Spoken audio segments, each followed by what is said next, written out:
আসসালামু আলাইকুম বন্ধুরা, বাংলা অডিও বুক পড়ে শোনাচ্ছি ফাহিমা সূর্য। আজ আমরা শুনব সুনীল গঙ্গোপাধ্যায় রচিত ছোট গল্প দুজন এর দ্বিতীয় ও শেষ পর্ব। আহিরিটোলার একটা বাড়িতে একতলার আড়াইখানা ঘর আমাদের। এ বাড়িতে 5 ঘর ভাড়াটে। অনবরত লোকজন আসে যায়, সর্বক্ষণ যেন একটা হট্টমেলা চলছে। রাত্রিরে কে সদর দরজা বন্ধ করবে, ভোরবেলা কে এসে খুলে দেবে তার কোনো ঠিক নেই। দরজার পাশেই ছোট্ট ঘরখানা আমার ছোট কাকার। ছোট কাকা খুব ঘুম কাতুরে, আর আমার রাত জাগার অভ্যেস। দোতলার বিপিনবাবু খুব চোর ডাকাতের ভয়। তিনি রাত 10টা বাজলেই ওপর থেকে চিৎকার করেন, সদর দরজা বন্ধ হয়েছে, সদর দরজা বন্ধ হয়েছে, অন্ধকারে কেউ সিঁড়ি নিচে ঢুকে বসে থাকবে যে। তিনি নিজে নামবেন না, আমাকেই দরজা বন্ধ করে দিতে হয়। কিন্তু তারপরেও 11টা, 11:30টায় কেউ কেউ ফেরে। তারা খটাখট করে দরজায় কড়া নাড়ে, আমাকেই খুলে দিতে হয় এবং আমার উপরেই চোখ রাঙিয়ে তারা বলে, এত তাড়াতাড়ি দরজা বন্ধ করতে কে বলেছে?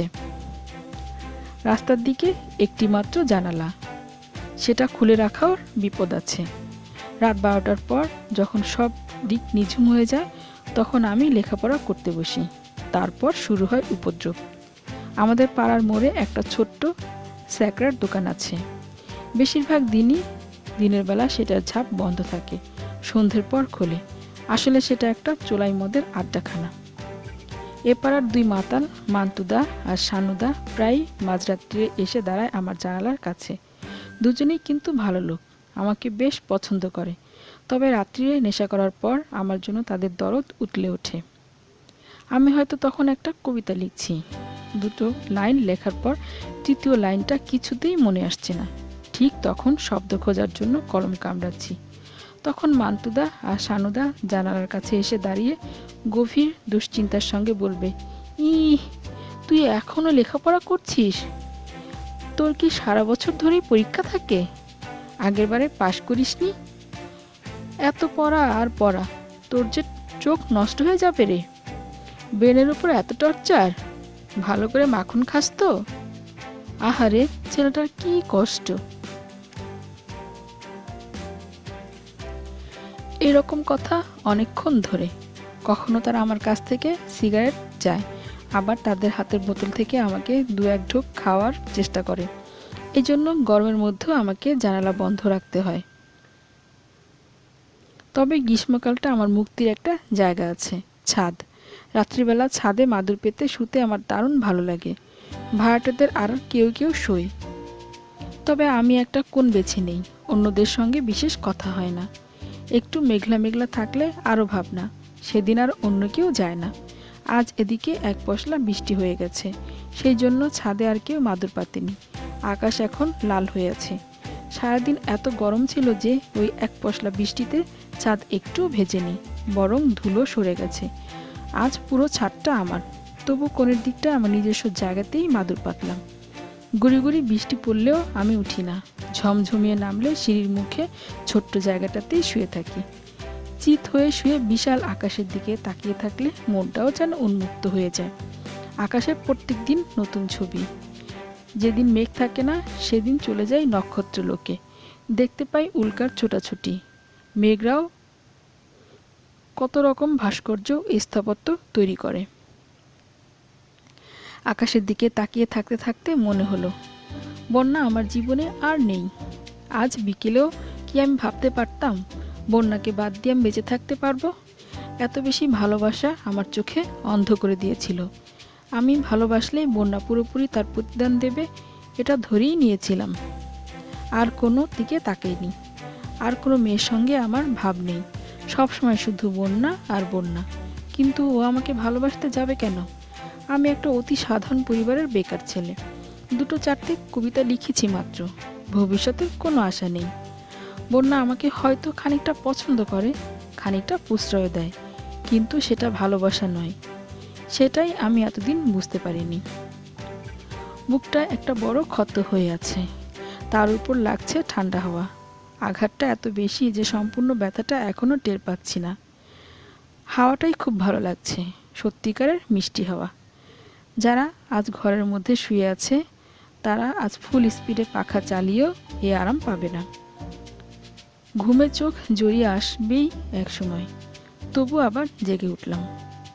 বন্যা আমার পাশে এসে বসেছে, ওর নরম হাত রেখেছে আমার কপালে। এটা স্বপ্ন না বন্যা, আমি তোমাকে আর স্বপ্নেও দেখতে চাই না। বন্যা হেসে বলল, কেন এত রাগ? আমি বললাম, না রাগ নয় তো, দেখো আমি কত শান্ত, আমি সব বুঝে গেছি। বন্যা বলল, তুমি পাগলের মতন দৌড়ে আমাদের বাড়ি থেকে বেরিয়ে এলে, একবার আমার দিকে তাকালে না? আমি বললাম, মোটে দৌড়ে বেরোয়নি, তোমার কাছ থেকে, তোমার অঙ্কের মাস্টারের কাছ থেকে ভদ্রতা করে বিদায় নিয়ে এসেছি, তুমি অন্যদিকে মুখ ফিরিয়েছিলে। বন্যা বলল, মোটেই না, আমি সোজা তোমার দিকে তাকিয়েছিলাম, তুমি মুখ তোলোইনি। আমি বললাম, এটা তো স্বপ্ন, স্বপ্নের মধ্যে তর্ক করে কী লাভ? তুমি যাও বন্যা, আমার স্বপ্ন থেকে চলে যাও। আমি কোনো স্বপ্ন দেখতে চাই না, চাই না, তুমি যাও। বন্যা জেদির মতন বলল, না আমি যাব না।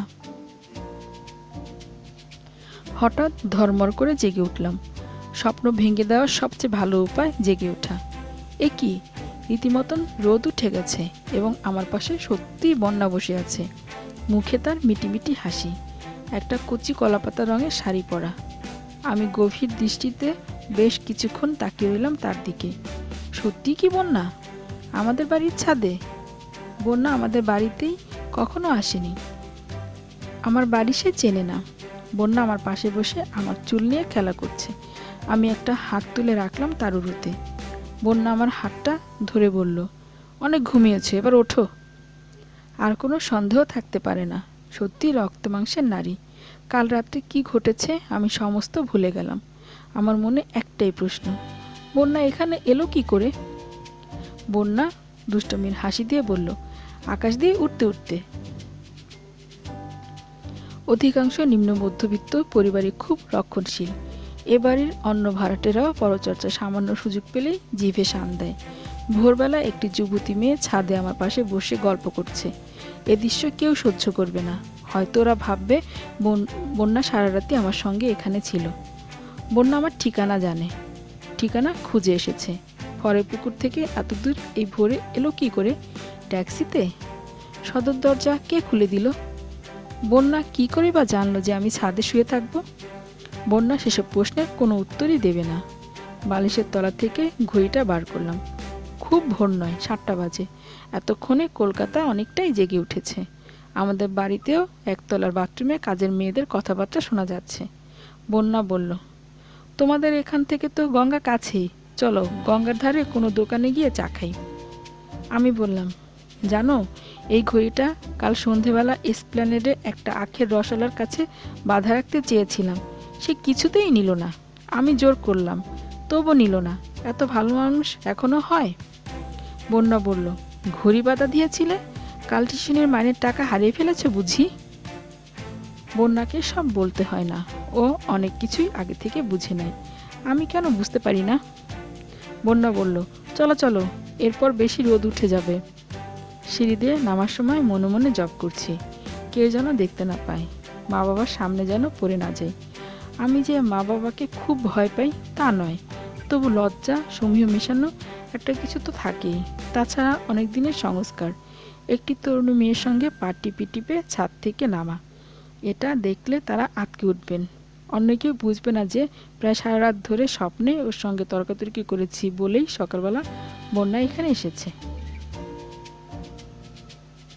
বিপিনবাবু গামছা পরে ঘর থেকে বেরোতে গিয়ে বন্যাকে দেখতে পেয়ে নিজেই লজ্জা ঘরের মধ্যে ঢুকে গেলেন। ছোট কাকা বাথরুমের সামনে দাঁড়িয়ে দাঁত মাজতে মাজতে দেখলো আমার বদলে বন্যাকেই বেশি করে দেখলো, কিন্তু অবাক হলো না। হয়তো ভাবলো বন্যা এবারের অন্য কোনো ভাড়াটেদের অতিথি, আমার সঙ্গে যোগাযোগটা কল্পনাই করেনি। সেটাই সুবিধে, একতলায় কেউ ভাববে না বন্যার আমি একসঙ্গে ছাদ থেকে নামছি। ময়লা চটকানো পাজামা, তার উপর একটা গেঞ্জি। সদর দরজার কাছে এসে বললাম, তুমি বাইরে দাঁড়াও, আমি একটা জামা পরে আসছি। বন্যা বলল, কোনো দরকার নেই।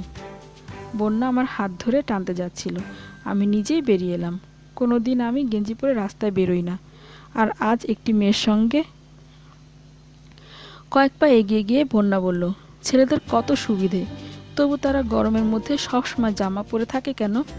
ইস, আমরা যদি এরকম পারতাম, সকালবেলা শুধু একটা ছায়া আর গেঞ্জি পরে বেরোলে সবাই ভাবতো খারাপ মেয়ে, তাই না? আমি কথা খুঁজে পাচ্ছি না। বন্যা বলল, একদিন কোনো একটা নির্জন সমুদ্রের ধারে আমি তোমার সঙ্গে ঠিক এইরকমভাবে হাঁটব। মোড়ের মাথায় একটা রিক্সা দাঁড়িয়ে আছে। বন্যা তাকে পয়সা দিয়ে ছেড়ে দিল। তারপর আমাকে জিজ্ঞেস করলো, তোমাদের বাড়ি থেকে গঙ্গা এত কাছে, তুমি গঙ্গায় সাঁতার কাটতে যাও না? ছেলেবেলায় যেতাম। তুমি আমাকে সাঁতার শিখিয়ে দেবে? কলকাতায় না, বাইরে কোথাও গিয়ে। আমার পরীক্ষাটা হয়ে যাক। ঘাটশিলায় তোমার এক বন্ধু থাকে না? ওখানে নদীটার কি যেন নাম? বন্যা, তুমি কি করে জানলে যে আমি ছাদে শুয়ে থাকবো? ওসব থাক, নদীটার নাম বলো না। সুবর্ণরেখা। খুব গভীর? না, বেশি জল থাকে না, তুমি ওখানে সাঁতার শিখতে পারো। তাহলে যদি এই সেপ্টেম্বরে? কথা রইল। তুমি এত সকালবেলা বাড়ি থেকে বেরিয়ে এলে, কেউ তোমার খোঁজ করবে না? তুমি এত আজে বাজে জিনিস নিয়ে চিন্তা করো কেন? এগুলো কি দরকারি কথা? আমি সকালবেলা দেশবন্ধু পার্কে বাস্কেটবল খেলতে যাই, জানো না? তোমাদের এখানে এখন জিলাপি পাওয়া যাবে? হ্যাঁ, খুব ভালো জিলাপি, চলো, কাছেই। কাল ক গ্লাস আখের রস খেয়েছিলে? 2 গ্লাস। কত দাম? 2.5 টাকা। সে টাকাও তোমার কাছে ছিল না? তুমি ঘড়িটা দিতে গিয়েছিলে, আর ওই লোকটার কাছে গিয়ে আখের রস খাবো?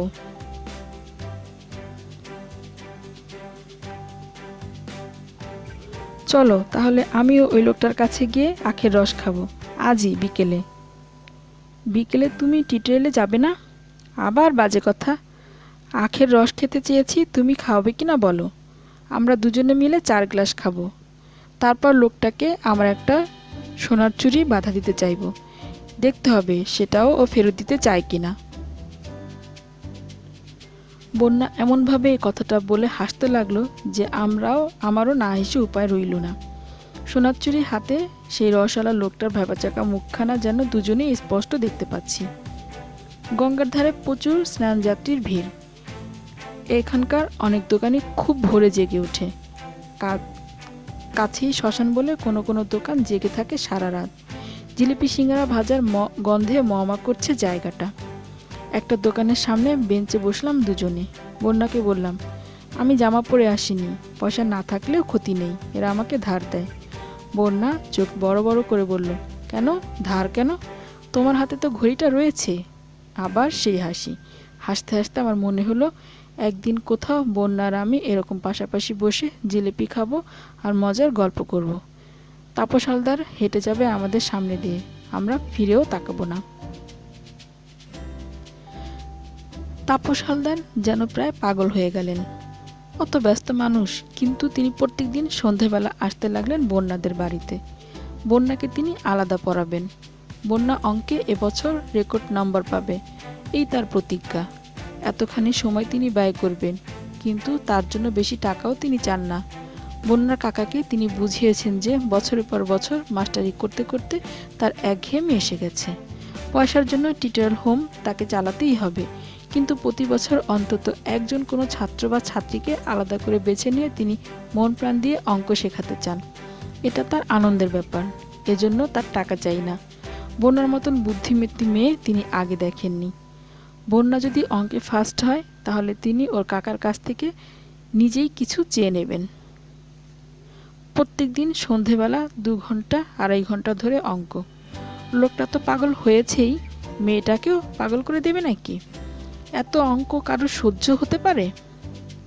এখন প্রত্যেক দিন সন্ধেবেলা 6:30 থেকে 9টা পর্যন্ত বন্যাদের বাড়িতে যাওয়া আমার নিষেধ।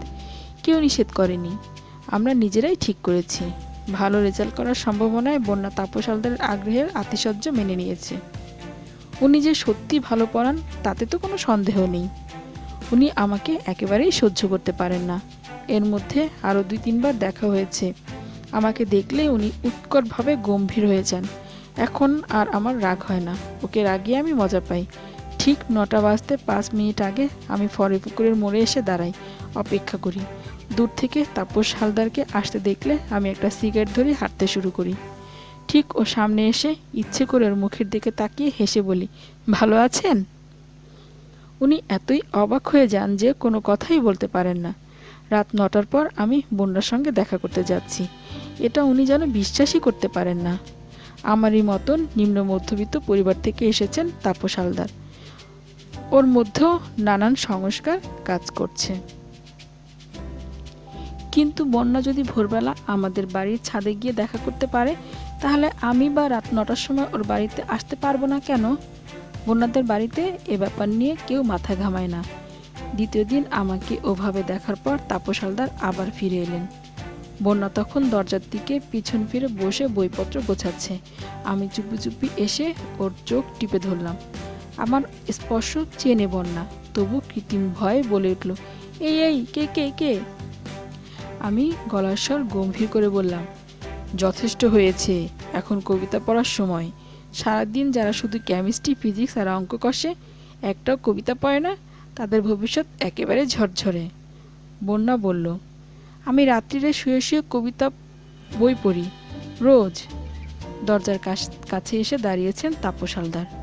বন্যাকে শোনাবার জন্য নয়, তাকে শোনাবার জন্য আমি আবার বললাম, শুধু কাজ, ক্যারিয়ার আর টাকা রোজগারের চিন্তা করলেই চলে না। মানুষকে মাঝে মাঝে স্বপ্ন দেখতে হয়। যে স্বপ্ন দেখে না সে ভালোভাবে বাঁচতেও জানে না। তাপস হালদার এবার গলা খাকারি দিলেন। বন্যা সঙ্গে সঙ্গে আমার হাত ছাড়িয়ে নিয়ে ঘরে ঢুকলো, ঘুরে তাকালো। তাপস হালদার খানিকটা নার্ভাস গলায় বললেন, একটা কথা বলতে ভুলে গিয়েছিলাম বন্যা, কেমিস্ট্রির কয়েকটা ফর্মুলার অঙ্ক। কথা বলতে বলতে তিনি চেয়ারে এসে বসলেন। অর্থাৎ তার কথাটা 2-1 মিনিটে ফুরবে না। বন্যার সঙ্গে আমার শর্ত আছে, ওর সামনে আমি পারতপক্ষে থাকবো না। তাই হাতের একটা বই টেবিলের উপর রেখে বললাম, আমি চলি। পরদিন দুপুরে বন্যা আমাকে হাসতে হাসতে জানালো, স্যার তোমার সম্পর্কে কি বলেছিলেন জানো? কাল বেশ রেগে গিয়েছিলেন। এর আগে সরাসরি তোমার সম্পর্কে কিছু বলেননি, কিন্তু কাল বললেন। ওই ছেলেটি তোমাকে এত বিরক্ত করতে আসে কেন? বারণ করে দিতে পারো না? এতে তোমার কনসেন্ট্রেশন নষ্ট হয়ে যাবে। তুমি কি বললে? আমি নিরীহভাবে বললাম, বারণ করব কি করে? আমার দাদার বন্ধু, অনেক দিন ধরে এ বাড়িতে আসছেন। তারপর? তখন উনি বললেন, বাড়িতে এলো তোমাকে জ্বালাতন করবে কেন? না না, এখন পরীক্ষার আগে এভাবে সময় নষ্ট করা ঠিক নয়। জানো না, যাদের আর কিছু হয় না, চাকরি বাকরি পায় না, তারাই কবিতা লেখে। শোনো বন্যা, তোমার ওই অঙ্কের মাস্টারটিকে কবিতা সম্পর্কে আলোচনা করতে বারণ করো, সেটা আমি টলারেট করব না। এই মাথা গরম করবে না প্লিজ। আর তো মাত্র কয়েকটা মাস, তারপর আমরা সুবর্ণরেখা নদীর ধারে যাব। কয়েকদিনের মধ্যেই 2টি মিরাকল ঘটল। আমি একটা চাকরি পেয়ে গেলাম মধ্যশিক্ষা পর্ষদে। কয়েক মাস আগেই ইন্টারভিউ দেওয়া ছিল, তখন শুনেছিলাম কোনো আশা নেই। 2টি ছেলের অ্যাপয়েন্টমেন্টও হয়ে গেল। হঠাৎ নাকি সেই দুজন ভালো সুযোগ পেয়ে এই চাকরি ছেড়ে দিয়েছে। তাই আমার ভাগ্যে শিখেছিল। অতি সাধারণ চাকরি, তাই বা এ বাজারে কজন পায়? তাহলে এতদিন বাদে আমার বেকার দুর্নামটা ঘুচল। মধ্যশিক্ষা পর্ষদে কাজ করি, কি পোস্ট তার কজন জানছে। এবার আরও বেশি করে কবিতা লিখতে হবে। আমার চাকরি পাওয়ার মতনই আর একটা অত্যাশ্চর্য ঘটনা। তাপস হালদার একটা টেলিফোন পেয়ে গেলেন। বন্যা বলেছিল বটে, উনি 1 মাসের মধ্যে টেলিফোন পেয়ে যাবেন। সেটা একটা কথার কথা, লোককে চমকে দেওয়ার জন্য বন্যা এই ধরনের কথা বলে। সেটা মিলে গেল। 1 মাস না হোক, 2.5 মাসের মধ্যে। অনেকে বহু সাধ্য সাধনা করে 10 বছরের মধ্যেও পায় না। নতুন ফোন পেলে কেউ কেউ খানিকটা আদিক্ষেতা করেই, অকারণে যখন তখন ডায়াল ঘোরায়। তাপস হালদার দিনের মধ্যে অন্তত 5 বার বন্যাকে টেলিফোন করতে লাগলেন। প্রথমে জিজ্ঞেস করেন, কি করছিলে? যেন উনি জানতে চান বন্যা আমার সঙ্গে সময় নষ্ট করছে কিনা। বন্যার কাকার সঙ্গে তাপস হালদারের আগে থেকেই পরিচয় ছিল। তিনি আর বাড়ির অন্যান্য লোকও বুঝতে পারলেন যে তাপস হালদার বাড়াবাড়ি করে ফেলছেন, কিন্তু সকলেই এই কথাও ভাবছেন আর তো মাত্র কয়েকটি মাস, পরীক্ষা হয়ে গেল তো অঙ্কের মাস্টারের সঙ্গে তার ছাত্রীর আর বিশেষ কোনো সম্পর্ক থাকার কথা নয়। এই কয়েকটা মাস তার বাতিকগুলো মেনে নিতেই হবে। রাত 9টার পর ফরে পুকুরের মোড়ে আমি মাঝে মাঝে তাপস হালদারের মুখোমুখি এসে ওকে চমকে দিই। আমার অফিস পার্ক স্ট্রিটে। নিউ আলিপুরের টিউশনিটা এখনও ছাড়িনি, বছরের মাঝখানে ছাড়া যায় না। সেখানে থাকতে হয় 6:30 থেকে 8টা পর্যন্ত। অফিস ছুটির পর আমি আর বাড়ি ফিরি না। মাঝখানে সময়টা ওই অঞ্চলেই ঘোরাঘুরি করে কাটিয়ে দিই। বন্যা মাঝে মাঝে চলে আসে, দাঁড়িয়ে থাকে পার্কের কোণে। এ পাড়ার কোনো রেস্তোরাঁয় ঢোকার সাধ্য আমার নেই। প্রথম মাসের মাইনে পেলে একবার বন্যাকে খুব বড় কোনো জায়গায় খাওয়াবো ঠিক করে রেখেছি। তাছাড়া ঘাটশিলা যাওয়ার জন্য পয়সা জমাতে হবে। আমরা দুজনে চিনেবাদাম খেতে খেতে হাঁটি। কখনো চলে যাই পুরনো কবরখানায়, কখনো ময়দানে। ঘোর বর্ষা এসে গেছে, বন্যার প্রিয় ঋতু। বৃষ্টির মধ্যে বন্যা ইচ্ছে করে ভেজে। পুরোপুরি ভিজলেও আমাদের অসুখ করে না।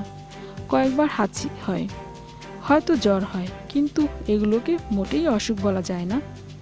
পার্ক স্ট্রিট থেকে বেরিয়ে চৌরঙ্গি পার হয়ে আমরা সবাই ময়দানের দিকে যাচ্ছি। এমন সময় ঘ্যাচ করে একটা ট্যাক্সি আমাদের থেকে একটু দূরে থামলো, তারপর পিছিয়ে এলো। সেই ট্যাক্সি থেকে নেমে এলেন তাপস হালদার। রাগে তার মুখখানা গনগন করছে। এই প্রথম বন্যার বদলে তিনি সরাসরি আমার দিকে তাকালেন। ধমকের সুরে বললেন, এসব কি হচ্ছে? তুমি মেয়েটাকে বৃষ্টিতে ভেজাচ্ছ, আর 2 মাস বাদে ওর পরীক্ষা। আজ বৃষ্টি পড়ছে টিপি টিপি। একে ঠিক বৃষ্টি ভেজা বলে না, মাথাও ভেজেনি। আমাদের কারোর কাছে অবশ্য ছাতা নেই। আমি বললাম, 2 মাস তো অনেক দেরি। তাপস হালদার রীতিমতন চেঁচিয়ে বললেন, অনেক দেরি মানে? একটা দিন নষ্ট হওয়া মানেই অনেক ক্ষতি। যদি শক্ত কোনো অসুখ হয় পরীক্ষা দিতেই পারবে না। বন্যা বলল, না স্যার, আমার সহজে অসুখ হয় না। বন্যার কথা গ্রাহ্য না করে তিনি আমাকে আবার বললেন, একটা ব্রিলিয়ান্ট মেয়ের ক্যারিয়ার তুমি নষ্ট করে দিতে চাইছো? এটা আমি কিছুতেই টলারেট করব না। আমি একটা চ্যালেঞ্জ নিয়েছি, ওকে এখন খুব সাবধানে থাকতে হবে। বন্যা বলল, আমি একটু বাদেই বাড়ি ফিরে যেতাম স্যার। তপস হালদার বললেন, এক্ষুনি চলো এই ট্যাক্সিতে, আমি তোমাকে বাড়ি পৌঁছে দিচ্ছি। আমি বাসেই চলে যাব স্যার। আপনি কেন? কোনো কথা শুনতে চাই না, তুমি চলো আমার সঙ্গে। বন্যা আমার দিকে তাকিয়ে ভুরুর সামান্য ইঙ্গিত করলো। এটা আমাদের একটা নিজস্ব কোড, এখন আপত্তি করা চলবে না। আমিও একটু ঘাড় হেলিয়ে সম্মতি জানালাম। তাপস হালদার বন্যার হাত ধরতে যাচ্ছিলেন, তার আগেই বন্যা এগিয়ে গেল ট্যাক্সিটার দিকে, ভেতরে গিয়ে বসলো। তাপস হালদার আমার দিকে পেছনে ফিরে দাঁতে দাঁত চেপে বললেন, রাস্কেল। তপস হালদার সুপুরুষ, সুপ্রতিষ্ঠিত। বন্যাকে তিনি নিজের মতো গড়তে চাইছেন। মাঝখান থেকে আমার মতন একটা চ্যাংড়া ছেলে বন্যার অনেকটা সময় হরণ করে নিচ্ছে, এটা তিনি কিছুতেই মেনে নিতে পারবেন না। তিনি সর্বক্ষণ বন্যাকে চান। তাপস হালদার বিবাহিত, 2টি ছেলে মেয়ে আছে, সেসব কথা তিনি গোপন করেননি। কিন্তু তাতে কি হয়েছে? বউ থাকে বাড়িতে, সংসার সামলায়। বউয়ের কথা মনে রাখবার তো দরকার নেই। তিনি বন্যাকে চান, এটাই বড় কথা। বন্যা এক কথায় তার সঙ্গে ট্যাক্সিতে যেতে রাজি হয়, তার আহত অহংকারে খানিকটা প্রলেপ পড়ল। আমাকে তিনি একটা গালাগালিও দিয়ে ফেললেন। ওর ধারণা ওর বিরুদ্ধে আমার কিছুই করার ক্ষমতা নেই। কিন্তু তাপস হালদারকে আমি এতটা সন্তুষ্ট হতে দেব কেন? বন্যাকে আমি কথা দিয়েছি, এই মাসের মধ্যে কোনো ক্রমেই আমি ওর সঙ্গে ঝগড়া করব না। তবে বন্যার গায়ে উনি হাত ছোঁয়াতে পারবেন না। যদি কখনো বন্যাকে জড়িয়ে ধরার চেষ্টা করেন, তাহলে আমি তুলকালাম কাণ্ড বাঁধাবো। উনি বন্যার গায়ে হাত দেননি, আমাকে একটা গালাগাল দিয়েছেন, সামান্য একটু শোধ নিতেই হবে। ট্যাক্সিটা ছাড়ার আগে আমি দৌড়ে উল্টো দিকে জানালার কাছে গিয়ে বন্যাকে বললাম, কাল আবার এসো, ঠিক 5:15। তাপস হালদার ক্রুদ্ধ কণ্ঠে ড্রাইভারকে বললেন, চলো চলো জলদি। কলকাতার নানা মহলে রটতে শুরু করেছে যে তাপস হালদার বন্যা নামের একটি মেয়ের প্রেমে পড়েছেন। প্রায় সর্বক্ষণ তার সঙ্গে থাকেন। কফি হাউসে প্রায় কেউ কেউ আমার সামনে এই ইঙ্গিত করে, কেউ স্পষ্ট বলে ফেলে। আমি গায়ে মাখি না। বন্যার সঙ্গে আমার গোপন বোঝাপড়ার কথা তো জানে না এরা কেউ। কেউ কেউ নানান রসিক্ত কাহিনী বানায়, জানি সেসব মিথ্যা। বন্যা কখনো আমার কাছে মিথ্যা কথা বলবে না। প্রেম শব্দটা শুনলেই অধিকাংশ মানুষের মনে আদিরস উতলে ওঠে। তাপস হালদার আমার নামে নালিশ জানালেন বন্যার কাকার কাছে। তাতে কোনো ক্ষতি হলো না। নরেশ কাকা একদিন ডেকে পাঠালেন আমাকে, খুব ভালো ব্যবহার করলেন। তারপর বললেন, জানো সুনীল, তোমাদের বয়সী ছেলে মেয়েদের বন্ধুত্বটা এখনও অনেকে মেনে নিতে পারে না, কিন্তু আমি মনে করি এটা স্বাস্থ্যকর ব্যাপার। মিশবে না কেন? নিশ্চয়ই মিশবে। ছেলে মেয়েরা দূরে থাকলেই বরং তাদের মনে নানা রকম খারাপ চিন্তা জাগে। বন্যাকে তুমি এতদিন ধরে চেনো, হঠাৎ মেলামেশা বন্ধ করবে কেন? না না, আমি এসব সাপোর্ট করি না। তবে পরীক্ষার আগে পর্যন্ত কয়েকটা মাস একটু আড়ালে থেকো। তাপস বন্যাকে ফার্স্ট করবার জন্য একেবারে ক্ষেপে গেছে, একটুও সময় নষ্ট করতে দিতে চায় না। দেখা যাক না ও কতটা করতে পারে। বন্যা ফার্স্ট হলে তুমিও তো খুশি হবে, তাই না? আমি জিজ্ঞেস করলাম, নরেশ কাকা, আমি রাত 9টার পরে এসে একবার বন্যার সঙ্গে একটু গল্প করে যেতে পারি? সারাক্ষণ পড়াশোনা করা কি ভালো? নরেশ কাকা বললেন, মোটেই ভালো নয়। হ্যাঁ, তুমি এসো, একবার এসে আধা ঘন্টা 45 মিনিট গল্প করে যেও, তাতে বন্যার ভালোই হবে। হ্যাঁ এসো, নিশ্চয়ই এসো। তারপর নতুন কি কবিতা লিখলে বলো? পরীক্ষার 1.5 মাস আগে তাপস হালদার একটু অদ্ভুত কাণ্ড করলেন। ভদ্রলোক আর মাথা ঠিক রাখতে পারছেন না। সেদিন ইউনিক টিউটোরিয়াল হোমের প্রতিষ্ঠা দিবস। ওই দিনটায় ওখানে খাওয়া দাওয়া হয়। বন্যা এখন সেখানে পড়তে যায় না অবশ্য, তবু তারও নেমন্তন্ন। সেখানেই প্রথম তাপস হালদারের স্ত্রীর সঙ্গে বন্যার আলাপ হলো। তিনিও লেখাপড়া জানা মহিলা। এমএ পড়ার সময় তাপস হালদারের সঙ্গে প্রেম, প্রায় সঙ্গে সঙ্গে বিয়ে। 2টি ছেলে মেয়েকে মানুষ করবার জন্য তাকে বাড়িতেই থাকতে হয়। ইউনিক টিউটোরিয়ালের খাওয়া দাওয়ার দিনে তাকে তো আসতেই হবে। একটা খালি ঘরে বন্যাকে ডেকে নিয়ে গিয়ে তিনি বললেন, ও তুমি তাহলে সেই বন্যা। তোমার নাম আমার ছেলেমেয়েরাও এখন জানে। যেখানে থাকি সেই পাড়ার লোকেরা ডেকে ডেকে আমাকে বলে যায়, বন্যা নামে একটি সুন্দরী মেয়ের সঙ্গে আমার স্বামীকে কাল গঙ্গার ধারে আজ ভিক্টোরিয়া মেমোরিয়ালে দেখা গেছে। বন্যা বিবর্ণ মুখে বলল, না না, এসব মিথ্যে কথা। সেই মহিলা বললেন, কিছুটা তো মিথ্যা হবেই, তা কি আমি বুঝি না? তোমাকে উনি বাড়িতে গিয়ে পড়ান?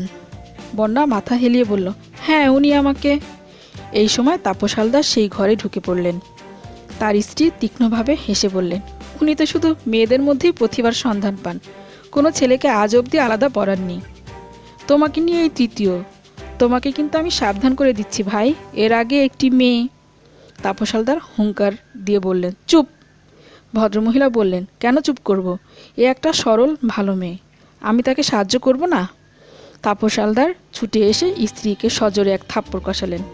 বন্যার মুখে এই ঘটনা শোনার পর আমি জিজ্ঞেস করলাম, এরপরেও তুমি ওর কাছে পড়তে চাও?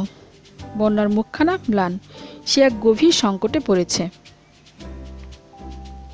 সে বলল, আমার এত খারাপ লেগেছিল, কান্না পেয়ে গেল। আমি ছুটে সেই ঘর থেকে বেরিয়ে গেলাম। স্যারের এরকম চেহারা আমি আগে কখনো দেখিনি। এত রাগ যে বউকে ধরে মারবে। ওর বউ কোনো গোপন কথা ফাঁস করে দিচ্ছিল। উনি এরপর আমার কাকাকে এসে কি বলেছেন জানো? ওর বউয়ের পাগলামির অসুখ আছে। ভদ্রমহিলা বানিয়ে বানিয়ে উদ্ভট কথা বলেন। বউ বল না স্বামীটাই পাগল হয়ে গেছে। কাকাকে উনি কাগজপত্র দেখিয়েছেন, ওর স্ত্রীর পাগলামির চিকিৎসা হয়েছে। সত্যি, আর উনি নাকি আগে কখনো কোনো মেয়েকে আলাদা করে পড়াননি। সেটা খোঁজ নিয়ে দেখা যেতে পারে। কাকা খোঁজ নেবেন বলেছেন।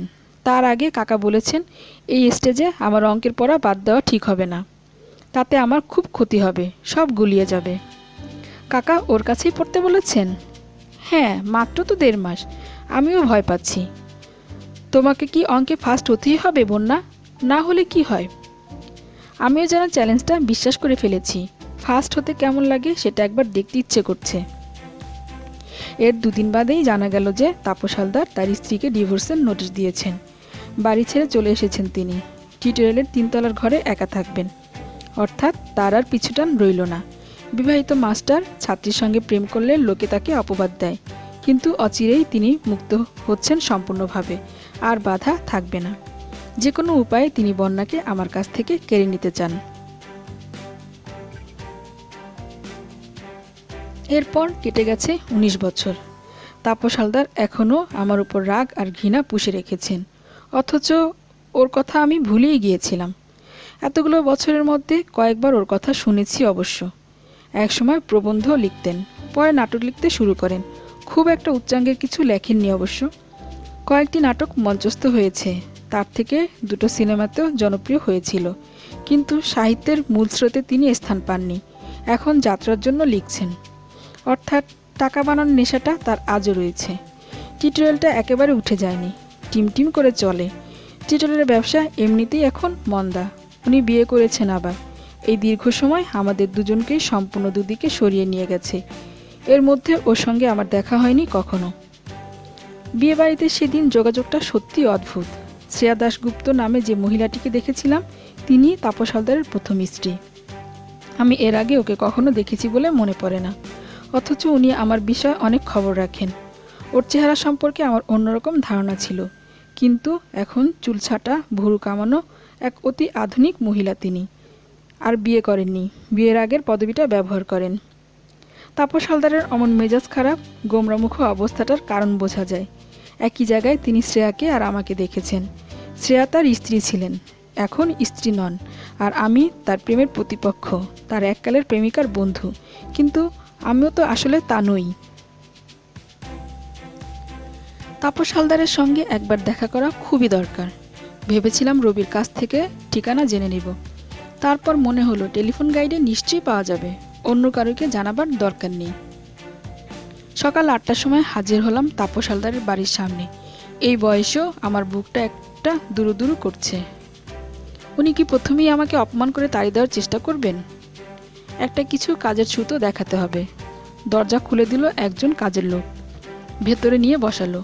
একতলার বসবার ঘরটা বেশ পরিচ্ছন্ন, স্বচ্ছলতার চিহ্ন বেশ স্পষ্ট। পাজামা ও পাঞ্জাবি পরে চটি ফটফটিয়ে তাপস হালদার ঘরে ঢুকেই আমাকে দেখে থমকে গেলেন। মুখখানা আড়ষ্ট হয়ে গেল। আগে তার মুখে ফ্রেঞ্চ কাট দাড়ি ছিল না, এত মোটা ফ্রেমে চশমা পরতেন না। মাথার চুলও পাতলা হয়ে গেছে, তাই ওকে দেখে আমি চিনতে পারিনি। কিন্তু আমার চেহারারও অনেক বদল হয়েছে, তবু উনি আমাকে চিনতে ভুল করেননি। একসময় উনি আমার থেকে বয়সে বেশ বড় ছিলেন, অনায়াসে তুমি বলতেন। কিন্তু এখন আমরা যে বয়সে পৌঁছেছি তাতে 10-12 বছরের তফাতে বিশেষ কিছু আসে যায় না। আমি নিজের নাম জানিয়ে বললাম, নমস্কার, আপনার কাছে একটা বিশেষ প্রয়োজনে এসেছি। তাপস হালদার দাঁড়িয়ে থেকেই ভুরু কুঁচকে বললেন, বলুন। আমি বললাম, আমার এক বন্ধু ফিল্মস পরিচালক, সে আপনার একটা নাটক নিয়ে ছবি করতে চায়, তাই একটা খবর নিতে এসেছি। এ কথা শুনে নরম হয় না এরকম লেখক বিরল। আমার কথাটা একেবারে মিথ্যেও নয়, সত্যি আমার এক বন্ধু একজন মোটামুটি পরিচিত চলচ্চিত্র পরিচালক, কমার্শিয়াল ছবি তোলে। সে একটা নতুন কাহিনীর খোঁজ করছিল। তাপস হালদারের কাহিনী আমার পরামর্শ শুনে সে অনায়াসে নিতে পারে, ভালোই চলতে পারে। আমি বললাম, আমি শুধু জানতে এসেছি আপনার ওই কাহিনীটা এখনও ফ্রি আছে কিনা, কারুকে কি দিয়ে দিয়েছেন? তাপস হালদার বললেন, না, এখনও ফ্রি আছে। আমি বললাম, ঠিক আছে, তাহলে বাকি কথাবার্তা সেই বলবে। কবে তাকে আসতে বলবো বলুন তো? রবিবার সকালে 11টার মধ্যে। এবার আমার ওঠা উচিত, আমার আর কোনো ভূমিকা থাকার কথা নয়। তবু আমি উসখুস করতে লাগলাম কয়েক মুহূর্ত। তারপর হঠাৎ জিজ্ঞেস করলাম, আপনি আমাকে চিনতে পারছেন? উনি শুকনো মুখে বললেন, হ্যাঁ, আমি আপনাকে আরেকটা কথাও জানাতে এসেছিলাম। বন্যা আমাকে শেষ যে চিঠিটা লিখেছিল তাতে আপনার কথা ছিল। বন্যা? তাপস হালদার তীব্র চোখে আমার দিকে চেয়ে রইলেন বেশ কিছুক্ষণ। তার মুখের রেখা বদলে যাচ্ছে, তীব্রতা কমে যাচ্ছে দৃষ্টির। খানিকটা অভিমানী কণ্ঠে তিনি জিজ্ঞেস করলেন, বন্যা, সে আমার কথা লিখেছিল? আমি বললাম, হ্যাঁ, চিঠিটা আমি নিয়ে এসেছি। হঠাৎ উঠে গিয়ে ভেতরের দরজার কাছে গিয়ে একবার উঁকি মারলেন, তারপর আবার ফিরে এসে বললেন, সকালবেলা আমার কাছে অনেক লোক আসে, এক্ষুনি সব আসতে শুরু করবে। 3 তলায় আমার একটা ঘর আছে, সেখানে চলুন।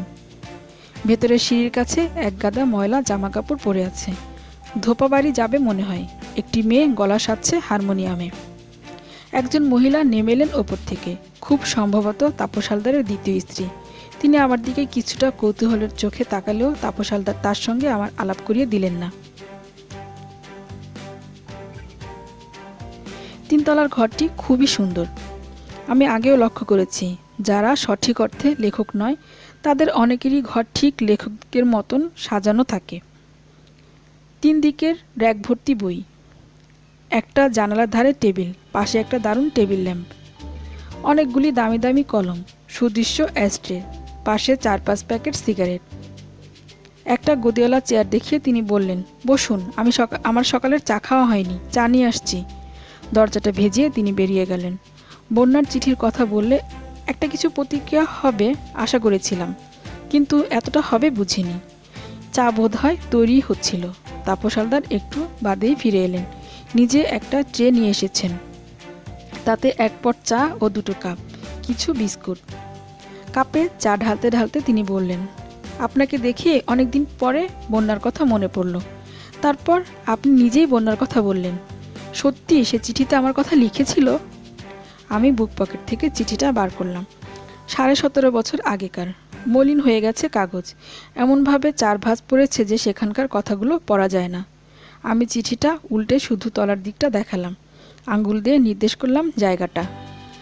অঙ্কের মাস্টার মশাইয়ের কথা আমার প্রায়ই মনে পড়ে। উনি আমার দারুণ উপকার করেছেন। দেশে ফিরলে ওর সঙ্গে নিশ্চয়ই দেখা করব। মাত্র 3টি বাক্য। তাপস হালদার তাই যেন পড়লেন বেশ কয়েকবার। তারপর একটা দীর্ঘশ্বাস ফেলে বললেন, আমি ওর উপকার করিনি তো, আসলে ওর ক্ষতি করেছি। আমি চুপ করে রইলাম।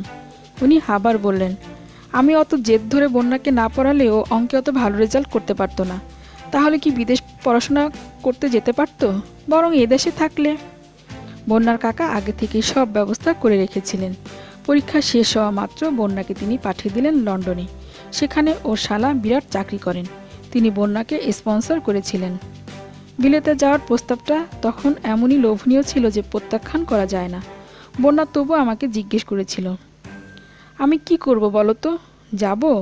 আমার যেতে ইচ্ছে করছে না। আমি কি করে বলবো যে না, যেও না? আমি নিজে এরকম একটা সুযোগ পেলে লাফিয়ে উঠতাম না? প্রস্তাবটা এমনই আকস্মিক যে বেশি বিবেচনারও সময় পেলাম না। আমি ঘাটশিলা যাওয়ার পরিকল্পনা সব করে ফেলেছিলাম। বন্যা যাবে তার মাকে নিয়ে। আমি তখন সুবর্ণরেখায় বন্যাকে সাঁতার শেখাবার কল্পনায় মশগুল। কিন্তু লন্ডন যেতে হবে না, সুবর্ণরেখার তীরে চলো, এ কথা কোনো বাঙালির ছেলেই বোধহয় বলতে পারে না। আমি বললাম, কেন যাবে না? নিশ্চয়ই যাবে। এরকম সুযোগ কেউ ছাড়ে? তপস হালদার এই খবর শুনে ক্ষেপে উঠেছিলেন। তিনি প্রতিবাদ জানালেন বন্যার কাছে। তিনি বলেছিলেন, বন্যা খুব ভালো রেজাল্ট করবেই, এখানে এমএসসি পড়া উচিত তার। তারপর সে বিলেতে পিএইচডি করতে যদি যেতে চায় তো যাবে, এখন যাওয়ার কি দরকার? শেষ পর্যন্ত মরিয়া হয়ে তিনি বন্যাকে বিয়ের প্রস্তাব জানালেন। বন্যার কাকা এটা আগেই অনুমান করেছিলেন। তিনি পাত্তা দিলেন না। বন্যা লন্ডনে উড়ে চলে গেল। প্রথম সপ্তাহে 2খানা করে চিঠি লিখতাম আমরা, ডাকটিকিটের জন্য, যাতে আমি কার্পণ্য না করি। সেই জন্য বন্যা মাঝে মাঝে খামের মধ্যে 5 পাউন্ড 10 পাউন্ডের নোট ভরে পাঠিয়ে দিত। তাপস হালদারকে সে কোনো চিঠি লেখেনি বোধহয় একটাও। তাপস হালদার আহত বাঘের মতো গজরাতে লাগলেন। রেজাল্ট বেরোবার পর দেখা গেল বন্যা সত্যি অঙ্কে ফার্স্ট হয়েছে, রেকর্ড নম্বর পেয়ে। তবু তাপস হালদার কোনো কৃতিত্ব পেলেন না। বন্যাকে বিয়ে করতে চেয়ে নিজেকে যেন অনেকটা ছোট করে ফেললেন। তাপস হালদারের নাম কেউ উল্লেখও করল না। তাপস হালদার একদিন বন্যার কাকার বাড়িতে গিয়ে ঝগড়া করে এলেন চেঁচিয়ে মেচিয়ে। অনেকের ধারণা হলো সত্যি লোকটার মাথা খারাপ হয়ে গেছে। আবার শোনা গেল তাপস হালদার নিজেই ইংল্যান্ডে যাওয়ার চেষ্টা করছেন। পাসপোর্ট অফিসেও হইচই করে এলেন একদিন। তারপর তিনি নিজেই অসুস্থ হয়ে পড়লেন, মৃদু ধরনের সেরিব্রাল অ্যাটাক। সুস্থ হয়ে উঠলেন মাস 4 পরে। তারপর থেকে তিনি সম্পূর্ণ পরিবর্তিত মানুষ, একেবারে শান্ত, আর বন্যা সম্পর্কে কোনো আগ্রহ প্রকাশ করেননি কখনো। চিঠিটা আমাকে ফেরত দেওয়ার পর তাপস হালদার একটা দীর্ঘশ্বাস ফেলে বললেন, ওর কি হয়েছিল ঠিক করে বলুন তো? আপনি নিশ্চয়ই জানেন। কি হয়েছিল? আত্মহত্যা? আমি বললাম, না, একটা অত্যন্ত সাধারণ দুর্ঘটনা। জলে ডুবে গিয়েছিল, এটা সত্যি? হ্যাঁ, একটা সুইমিং পুলে সাঁতার শিখতে গিয়েছিল। এই কথাটা উচ্চারণ করতে গেলে এতকাল পরেও আমার গলার কাছে বাষ্প আটকে যায়। সুবর্ণরেখা নদীতে বন্যাকে সাঁতার শেখাবার কথা ছিল আমার। সত্যি যদি সাঁতারটা শিখিয়ে দিতাম, তাহলে এমন অকারণে ওর প্রাণ যেত না। জল এত ভালোবাসত বন্যা, সেজন্যই ওকে টেনে নিল। তাপস হালদার চাপা গলায় বললেন, আমি কি ওর মৃত্যুর জন্য দায়ী? আমি ওকে অনেক বিরক্ত করেছি। আমি লন্ডনে গিয়ে ওকে জ্বালাতন করব ঠিক করেছিলাম। আমি বললাম, না না, নিশ্চয়ই তা নয়। ও শেষ চিঠিতে আপনার কথা লিখেছে, খুব শ্রদ্ধার সঙ্গেই তো লিখেছে। চিঠিটা আবার পড়লেন তাপস হালদার। বড় শ্বাস ফেলে বললেন, তা ঠিক, ও কখনো আমাকে চিঠি লেখেনি। আপনার চিঠিতে আমার সম্বন্ধে লিখেছে। আচ্ছা, আপনি এতদিন পর আমাকে এই চিঠিটা দেখাতে এলেন কেন? আমি কোনো উত্তর দিলাম না। মুখে বলা যায় না। সেদিন বিয়েবাড়িতে আমার প্রতি ওর গভীর রাগের ভাব দেখেই আমার মনে হয়েছিল বন্যার প্রতি ওর এখনও দারুণ ভালোবাসা রয়ে গেছে। সেই ভালোবাসার মূল্য আর কারোর কাছে না থাকুক, আমার কাছে থাকবেই। এতগুলো বছর কেটে গেছে, কে আর মনে রেখেছে বন্যাকে? এখন আর কেউ তার কথা বলে না। তাপস হালদারের রাগ, ক্ষোভ, অভিমানের মধ্যে বন্যা এখনও বেঁচে আছে। তাপস হালদারকে এখন আমার খুব আপনজন মনে হচ্ছে। তাপস হালদার আমার দু হাত জড়িয়ে ধরে চুপ করে বসে রইলেন অনেকক্ষণ।